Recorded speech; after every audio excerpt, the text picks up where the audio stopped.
Takže k zápasu by som chcel povedať, že to bol náš štvrtý zápas tohoto cejblu. Myslím, že na to sme to ustali veľmi dobre.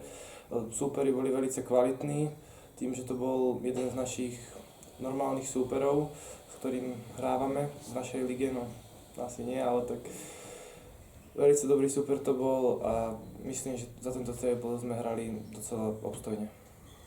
A posledný zápas náš na tomto turnaji, dovolím si povedať, že asi aj náš najlepší. Naozaj, že sme sa prebudili, išli sme dravo do toho zápasu a som veľmi rád, že sme sa toho zápasu chytili a dokázali sme, dovolím si povedať, nejaké 3/4 držať krok so superom.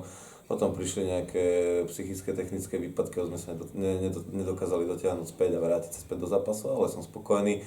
Celkovo s celým turnajom a prístupom mojich chlapcov som na nich hrdý a šťastie, že teda ukázali srdce, bojovnosť a že chcú. A od tohto sa musíme potom odraziť v našej práci ďalej a chcem na záver poďakovať organizátorom celého cejblu a v podstate celej tejto sezóny, že sme mohli byť súčasťou takéhoto super turnaja, kvalitného turnaja pre nás. A to je asi tak všetko. Ďakujem. Tak, v prvom rade by som chcel poďakovať súperovi za skvelú hru, našemu trénerovi, že nás pokoučoval čo najlepšie ako vedel a tiež aj našemu MVP Adamovi Vrankovi, ktorý vyhral cenu najúžitočnejšieho hráča celého tohto turnaja. K zápasu by som sa vyjadril tak, že prvý polčas nevyzeral najlepšie, neplnili sme pokyny od trénera, nedodržiavali sme obyčajný motion a hrali sme pomaly do útoka. V obrane sme robili množstvo chýb a boli sme unavení, bolo to asi vidno, že máme 3 zápasy v nohách. Druhý polčas už vyzeral lepšie, dohodli sme sa, čo máme robiť, čo máme plniť.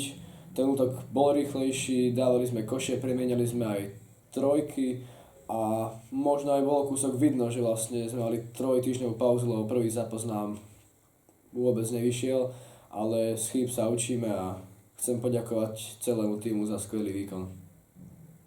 Tak v prvom rade k zápasu ďakujem za predvedenú hru v Trnave, trénerovi súpera za prístup. Bolo úžasné, že sme zapojili širšiu rotáciu od prvých sekúnd.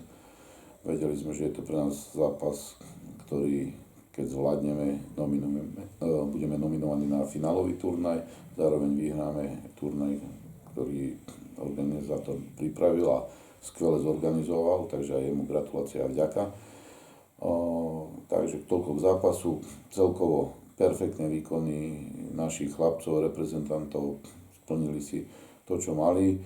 Adam Vranka suverene, si myslím, najlepší hráč turnaja, bez akéhokoľvek spochybnenia a výborné výkony.